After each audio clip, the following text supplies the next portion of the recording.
Walks like a duck, sounds like a duck.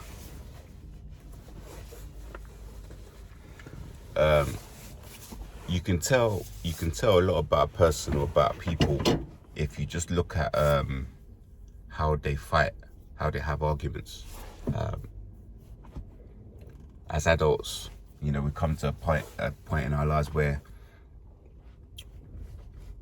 we can appreciate someone else's point of view.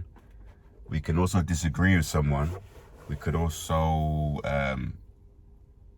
have complete different beliefs about things, and we should be able to still find common ground. We should be able to talk calmly. We should be able to still agree to disagree. We should be able to understand both viewpoints, both sides of the argument. We should also try to understand where someone else is coming from. However, when you're talking about these narcopaths, these narcissists, these cretins, these voyeurs, these polysexuals, these child abusers, these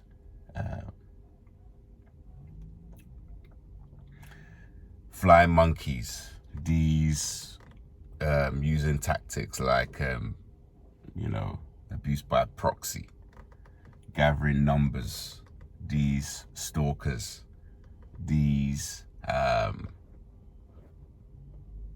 insecure, jealous, egoic, low vibrational beings, you'll find that it's their way or the highway.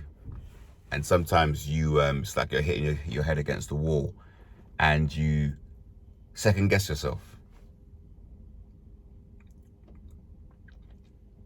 You second guess yourself. You say, we just had a disagreement, this went wrong. They strongly believe one point. But then you see how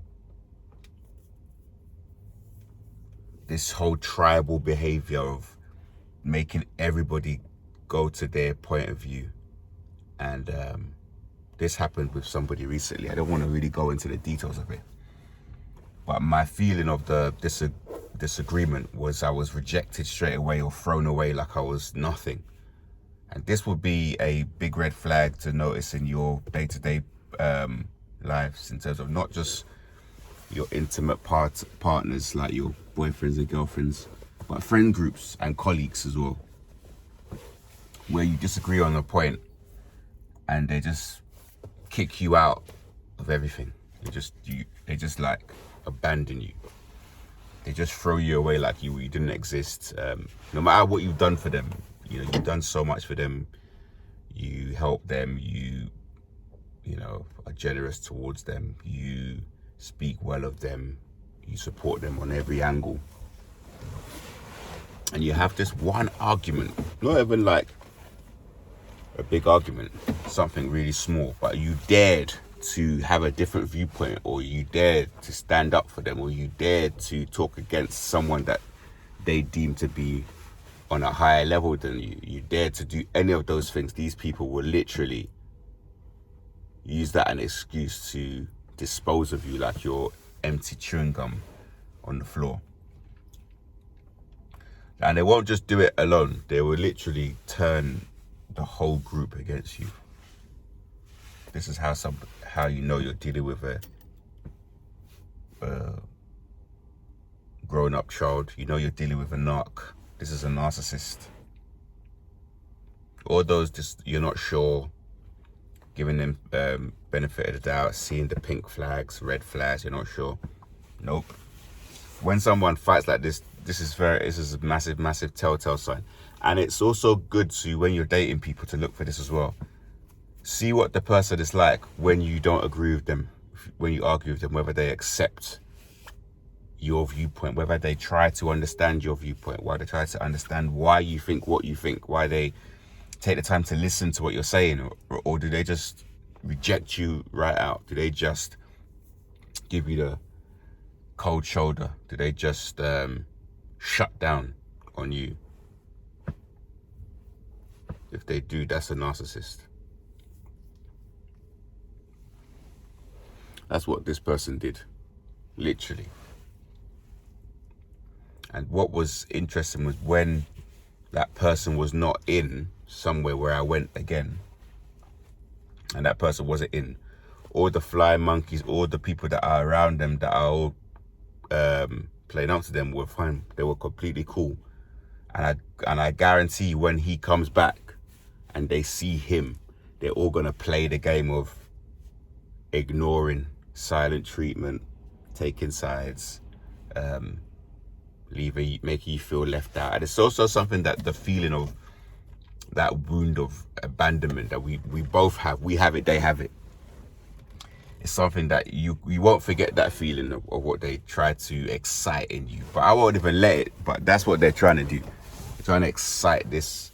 They've noticed that you're highly empathic, that something like this may rub you up the wrong way. So they have to try and poke you with a stick, poke the wound with a stick, and they have to actually add salt to that open wound. If there was to stab you, they would twist it and then pull it out. That's literally what they're trying to do. But yeah, you've seen it, you know what it is. You've named it, you've made a note of it. You now know to try to, like, grey rock, try to stay away from them. I heard on one video once, if they go 0 on you, you should go negative on them. So that's what I'm gonna try and do. It's gonna be hard, but I'm gonna try and grey rock this individual, try and keep my distance, because I want to keep my peace. I want to keep my mental health. I want to stay balanced, and I hope this has been some help to you. So look out for this in your day-to-day dwellings, in your day-to-day life, on your journey. Look at how people have arguments, how they fight, how they disagree. Do they give you an opportunity to state your side? Do they listen to you? Do they take the argument, like this person, do they go into the past and bring up something you said which is unrelated and out of context and use that to attack you? Do they abandon you? Do they gang up? Do they, turn people against you? Do they turn personal? All these things. Look out for that. And when you see that, act accordingly. With that, take it easy. Peace.